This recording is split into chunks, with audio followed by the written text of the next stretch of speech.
Good to see Sister Donna,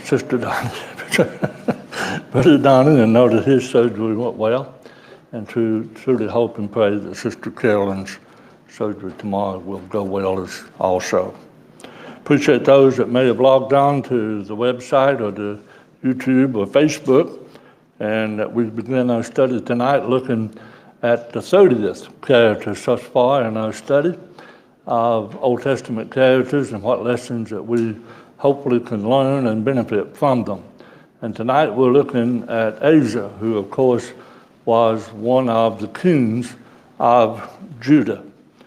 In fact, Asa was the third king of Judah. We talked last week concerning the divided kingdom that resulted at the end of Solomon's reign.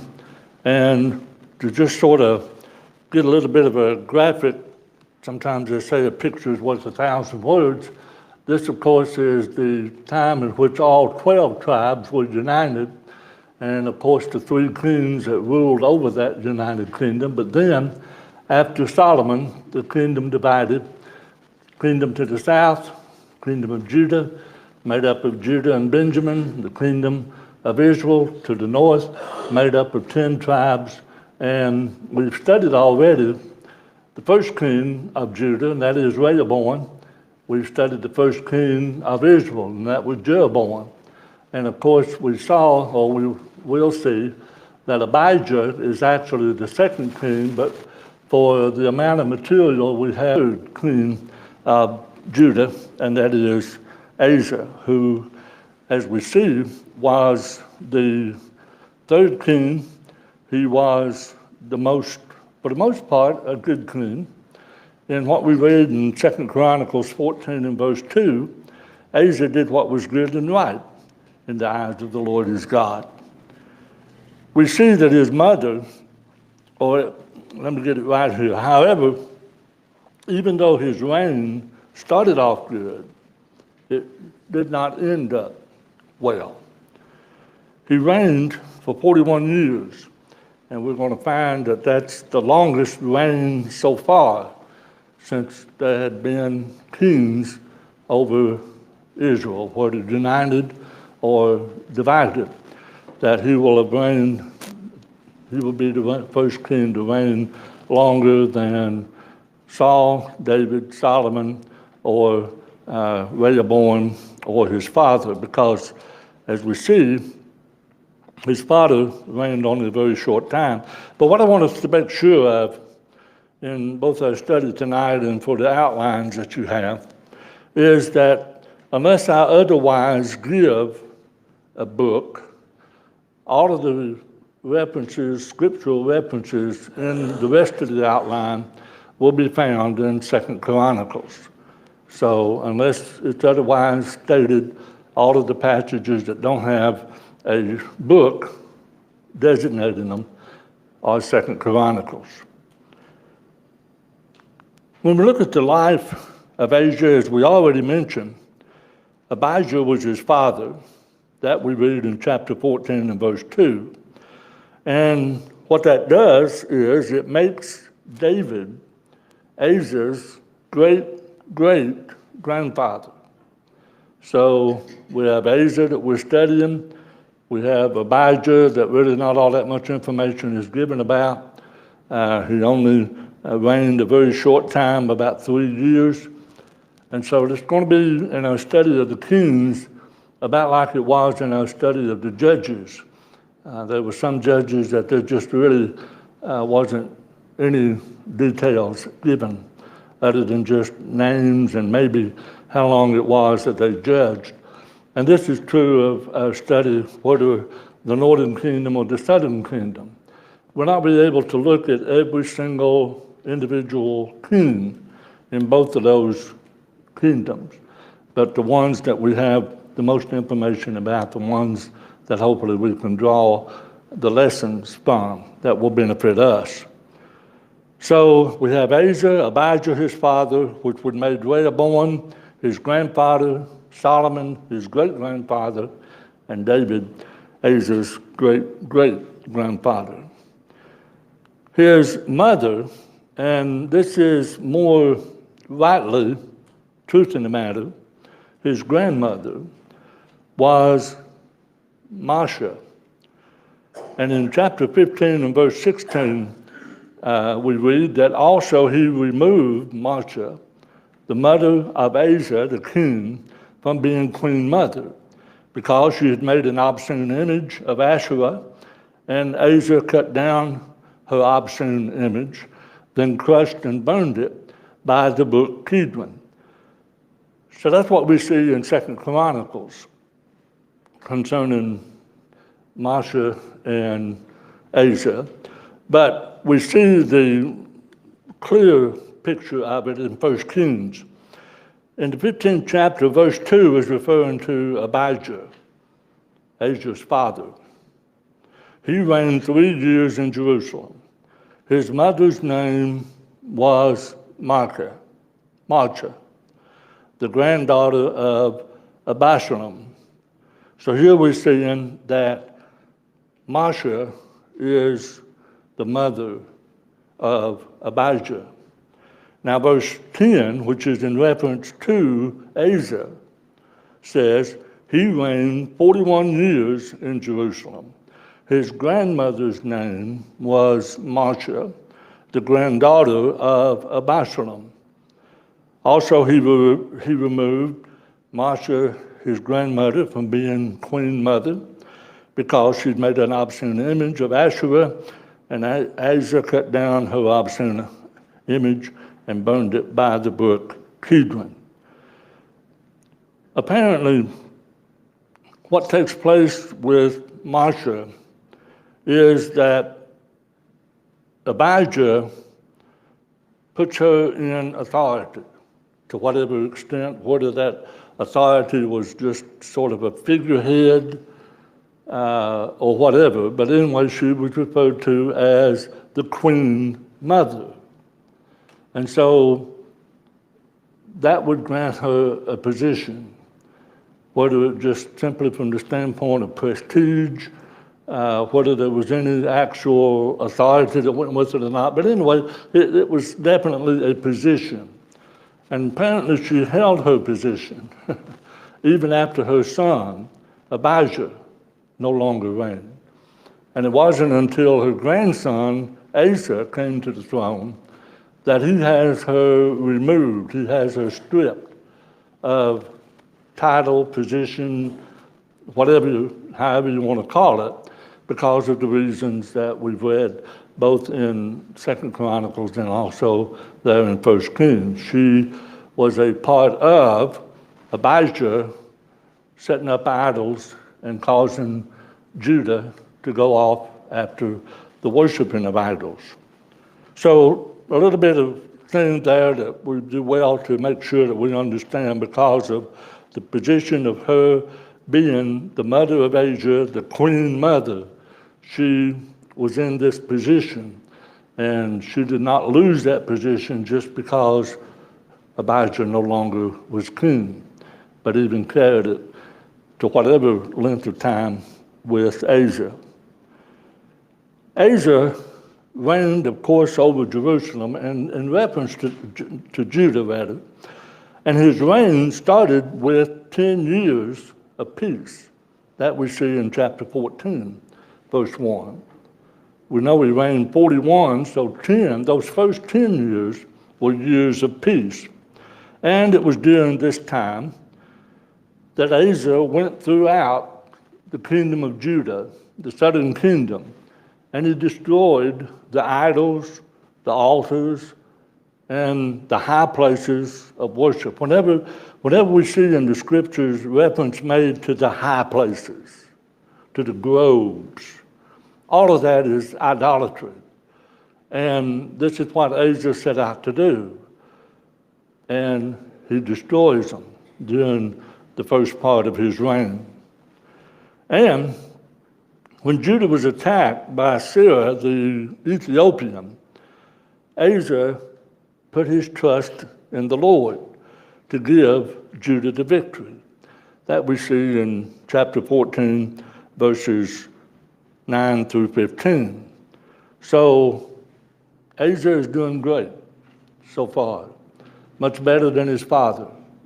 So the changes that we see that were brought about by Asa, we see in chapter 15 in those first 19 verses.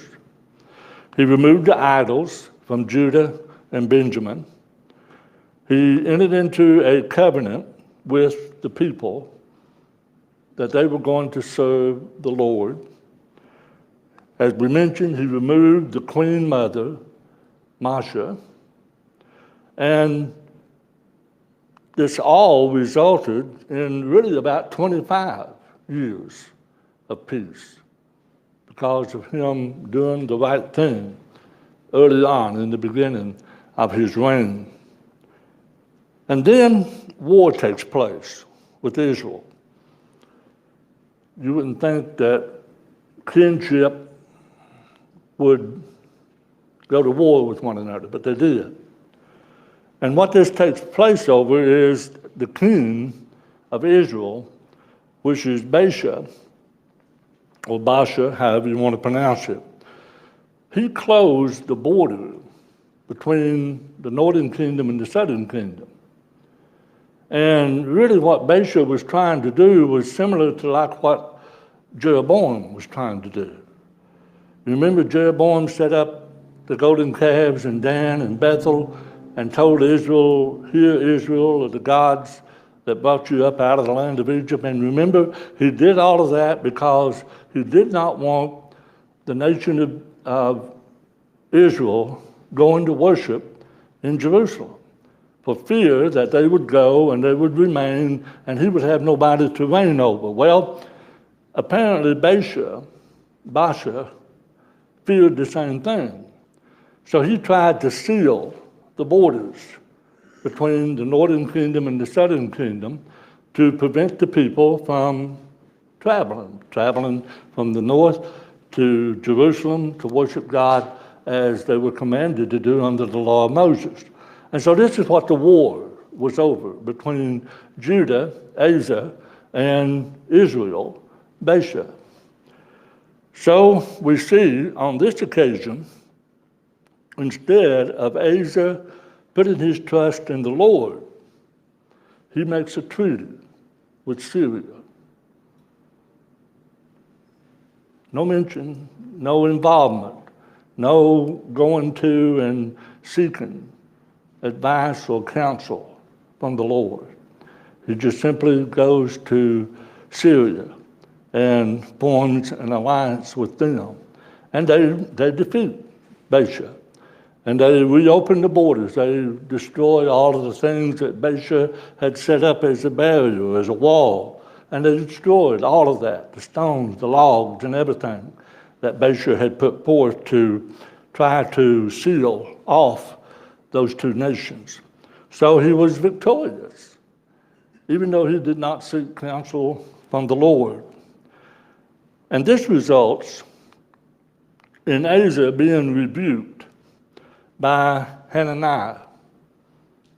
Hananiah, I think is the right pronouncing of it.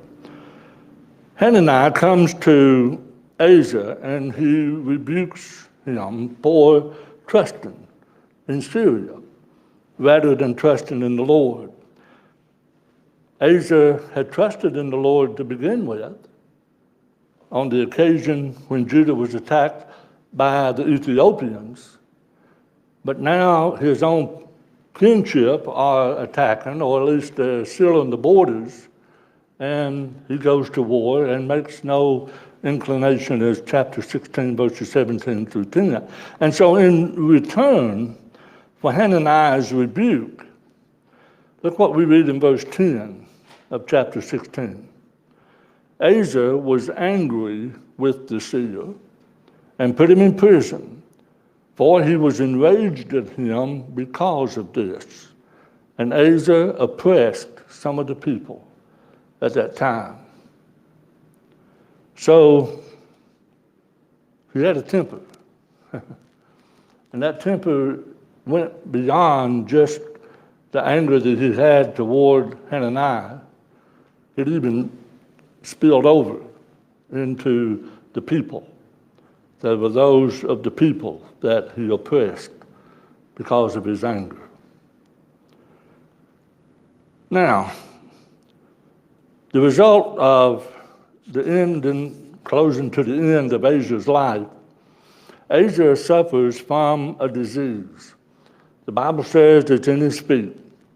And it was for the last 2 years of his 41 years of reign that he had this affliction. And the Bible tells us in the verses 13 and 14 of chapter 16 that he died. He died after reigning 41 years, and he was greatly mourned by the people. So that pretty much is the life that we have had recorded of the third king of Judah. All right, let's look at some lessons, since that's what really our focus is concerning with. One lesson that we can learn is that we must learn the value of putting God first. Now, we see this in nearly every character that we've studied. And we've studied some 30 of them. This one will be the 30th. But we see this very thing of putting God first in almost all of the characters that we've studied, and just continue to notice it. You'll also see it in the other characters that we'll be studying in the future. We see that whether they did or whether they didn't, we see what the results was. And when you think about it, when we see this so much, so often, in all of these characters, this has to be the overall lesson that we need to learn, that we need to sit up and take notice to. And I hope that we do, because it's there in every one of these characters. Whether or not they put God first, if they did, what was the results? If they didn't, what was the results? So let that be the overriding rule, lesson that we see. Because what we've seen is that Asa began his reign, as we said a moment ago, by doing good. He destroyed the idols. He destroyed the places of worship. And the Lord gave him and the nation of Judah rest. And he gave them strength, as 2 Chronicles 14 and verse 6 says. And again, this is the lesson. I believe that is repeated over and over throughout the kings of Judah. And that is, those who served the Lord were blessed. Another lesson. What a blessing it is to have help from the Lord. When Asa went up against the Ethiopians, he was faced with a much larger army. In fact, if you read there in chapter 14 and verse 11, from the two tribes that Asa had to draw from, Judah and Benjamin, he had a grand total of 580,000 men of war. Now, we consider that a pretty good sizable number. These 580,000, they had spears, they had shields, and they had bows. But the Ethiopians had 1 million men, 1 million men of war. And they had 300 chariots. So they were well more advanced, and just 2 times the number. They were outnumbered twice compared to what Asa's army was. But Asa went and sought counsel from God. And despite those odds, he was victorious. The Lord responded by answering his plea for help. And that we see in verses 12 and 13. So, again, the lesson is that God helps those who trust in him. That's we see in verses 14, 15, and 16 of 2 Chronicles 13. But we also have this verse in 1 Peter. 1 Peter chapter 5. Therefore, humble yourselves under the mighty hand of God, that he may exalt you in due time, casting all of your care upon him, for he cares for you. I want us to focus attention on that statement, under the mighty hand of God. I really don't think we can fathom what that phrase is saying. I think it's beyond our comprehension to even begin to understand the mighty hand of God. We see it in situations like this, but I really don't think that we really understand that we're serving the same God today that Asa went and sought counsel from. We serve the same God today that gave Asa the victory over 1 million men when he only had 500,000. All they had was bow and arrows, and they had chariots. The mighty hand of God. Cast all of your care upon him, for he cares for you. So truly, what a blessing it is to have help from God. And we need help from God, and we receive help from God when we do what that first lesson says, that we learn the value of putting God first. Another lesson. We can learn from Asa the key to God's care in our lives. Really, it was proclaimed by the prophet Azariah. Let's look at 2 Chronicles 15, verses 1 and 2. Now the Spirit of God came upon Azariah, the son of Oded, and he went out to meet Asa and said to him, Hear me, Asa, and all Judah and Benjamin. The Lord is with you while you are with him. If you seek him, he will be found by you. But if you forsake him, he will forsake you. I want us to look at that right there. The Lord is with you while you are with him. That's a condition, isn't it? It's just not that the Lord is with us. And that's just a general blanket statement. No. The Lord is with us if we are with him. That has to be the condition to be met. And then as the latter part of the verse said, if we seek him, he will be found. But if we forsake him, he will forsake us. So, the Lord is with us while we're with him. You remember what James said in James 4 and verse 8? Draw near to God and he will draw near to you. How do we draw near to God? Cleanse your hands, you sinners. Purify your hearts, you double-minded. We cannot be with God when we are sinners. Sin separates us from God. Sin prevents fellowship with us and God. So these are the things that has to be forsaken. These are the things that are a part of meeting that condition. The condition that God is with us while we are with him. So we're with him when we cleanse our hands and purify our hearts.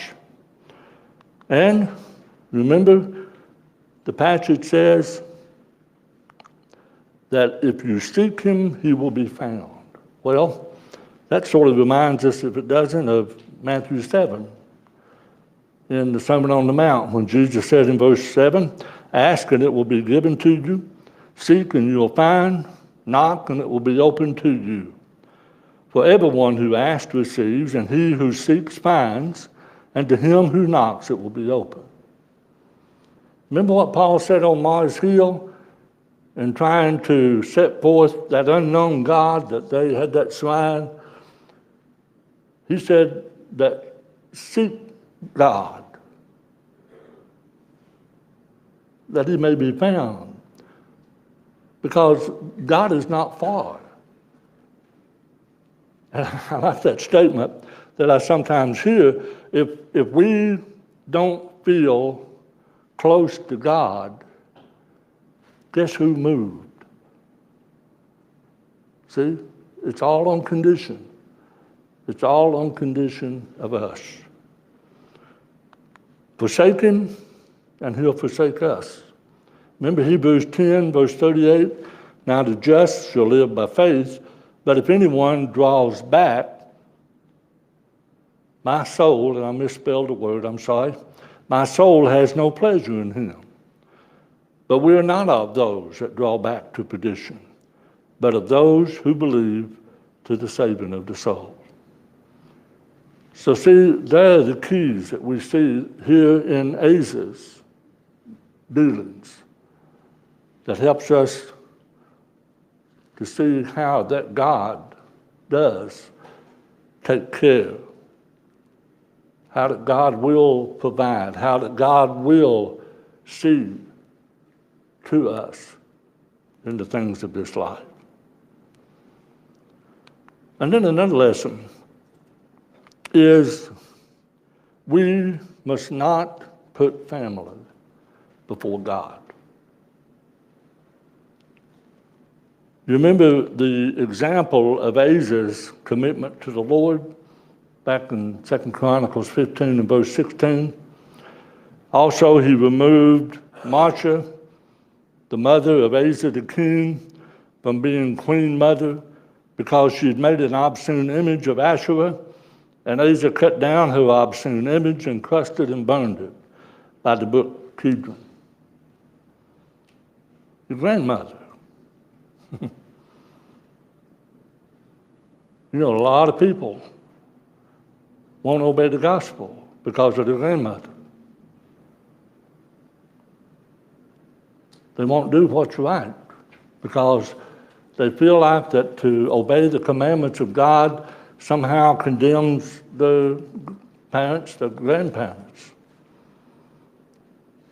You know, I don't know if this was an easy thing. Asa was a human being.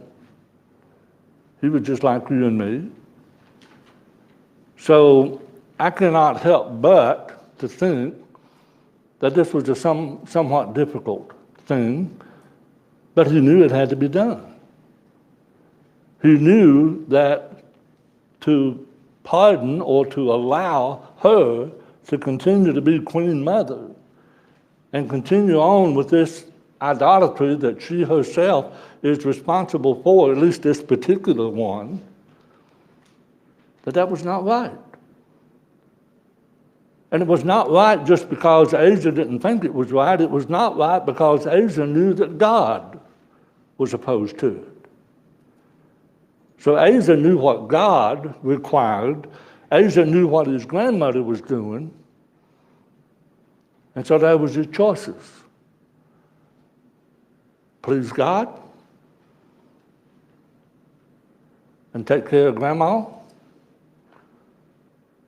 or claim to love God and let grandma do her thing. But what we see him doing is he removes her.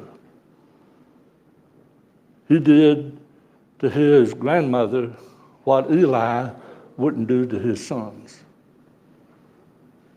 Eli prized his sons above God.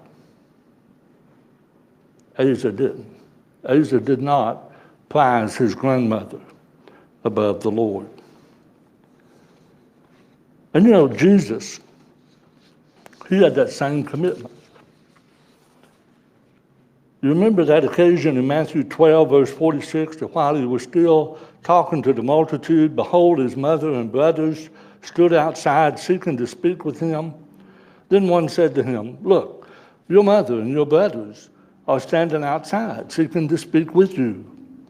But he answered and said to the one who told him, who is my mother and who are my brothers? And he stretched out his hand toward his disciples and said, here are my mother and my brothers. For whoever does the will of my Father in heaven is my brother and sister and mother. What does that tell us? That tells us that when we become a Christian, we have a totally new and different family.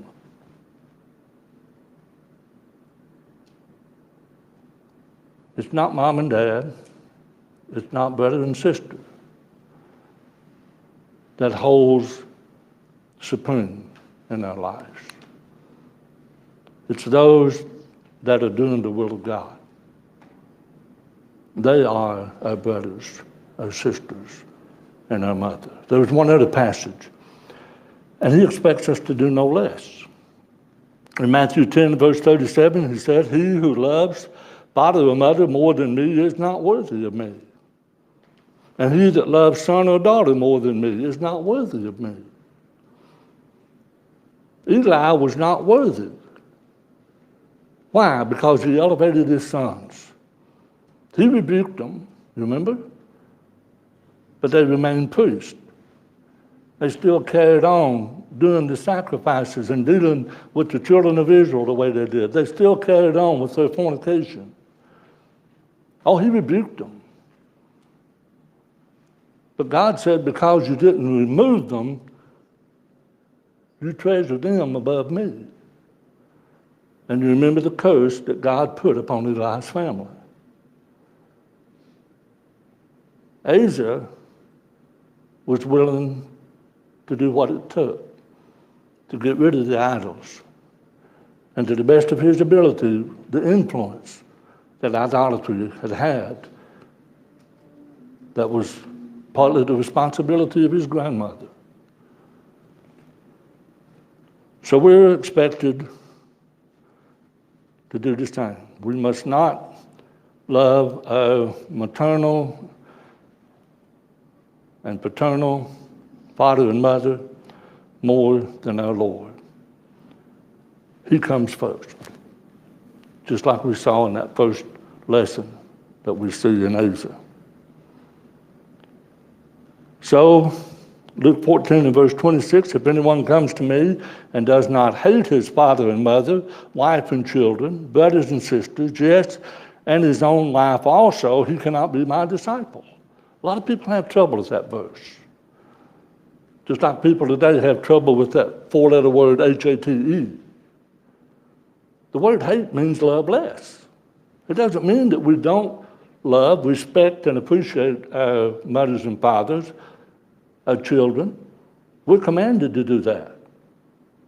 Children, obey your parents in the Lord, for this is right. Honor thy father and mother, for this is the first commandment with promise. So we're told to love them, but the hate that Jesus is talking about is we must not elevate them to the point where that we transgress God's law or we fail to do what God says to do on their account. See, our faith in God and doing his will, that's more important than family. Regardless of how much we love mom and dad, regardless of how much we love brother and sister, when it comes to be a matter of our faith in God, that has to be more important than our family. Loving our family will not necessarily get us into heaven. Loving God will. We know that for certain. Another lesson. Leaders can only do so much. Asa did what he could in the kingdom of Judah.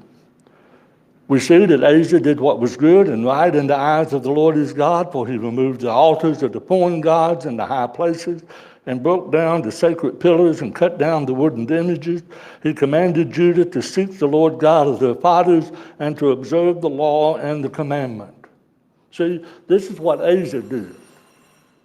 But then look what we see. He commanded Judah. So yes, he was every bit the king that he needed to be. But what we see in verse 16, all of Judah rejoiced at the oath that they had sworn with all of their heart and sought him with all of their soul, and he was found by them, and the Lord gave them rest all around. But the people in Israel held on to those high places. But the high places were not removed from Israel. Nevertheless, the heart of Asa was loyal all of his days. So see the lesson? Leaders can only do so much. Asa did what he needed to do. Asa did what was right, but getting the children of Israel to follow suit. See, unless the people follow, no good leader can be completely successful. And then God helps those that trust in him. Asa began trusting more, remember, in the human resources. When it come time to confront terror, he went to Syria. It's different from what he did the first time, and this had an adverse effect in Asa's life. We see that Hananiah rebukes him, and we find that the king of Syria has escaped from your hands, where the Ethiopians and Libyans, not a huge army and very many chariots and horsemen, yet because you relied on the Lord, he delivered them into you. He reminded them. The prophet reminded Asa of his battle with the Ethiopians and how the odds were so against him. So you see, the Lord seeks to show himself strong for those whose hearts are loyal to him. It says, for the eyes of the Lord run to and fro throughout the whole earth to show himself strong on behalf of those whose hearts is loyal to him. In this you have done foolishly, therefore from now on you shall have wars. In the final lesson, we must ever be cautious of the pride of life. You see, when he was younger, Asa heeded the counsel of Azariah. When he was older, Asa reacted angrily at the rebuke of Hananiah, and he took it out on the people. We read that a moment ago. And so, just as the lust of the flesh can strongly affect the youth, and the lust of the eyes can strongly affect the middle-aged, so the pride of life can strongly affect the age. There's no age in our life, but what those three things are not going to, in some way, have their effect upon us. There's no such thing as being too young or too old. So in conclusion, Asa reigned longer than any other king, longer than Saul, David, and Solomon. They all only reigned for 40 years. Asa was blessed to reign 41. But like a long-distance runner who falls short of the finish line, Asa failed toward the end of his life. He tarnished what would have been an otherwise outstanding reign. So Asa rested with his fathers. He died in the 41st year of his reign. They buried him in his own tomb, which he had made for himself in the city of David. And they laid him in the bed, which was filled with spices and various ingredients prepared in a mixture of ornaments. They made a great, very great burning for him. So Asa was evidently loved by the people. So in conclusion, may the example of Asa, together with the counsel of the prophets Azariah and Hannah, encourage us to never lose our trust, our dependence upon the Lord, but to persevere in the end. Just like what we have here in Hebrews 10, verses 35 through 39. That part of what it says, you have need of endurance. That's what Asa did not have. And it's a sad story that that's what so many people that start out as a Christian do not have. Endurance. 2 weeks from tonight, Lord willing, we'll look at Ahab. And I'm sure his name ought to be very familiar to us. So read those verses and be prepared for our study. 2 weeks from tonight, we'll have the gospel meeting next Wednesday. Thank you.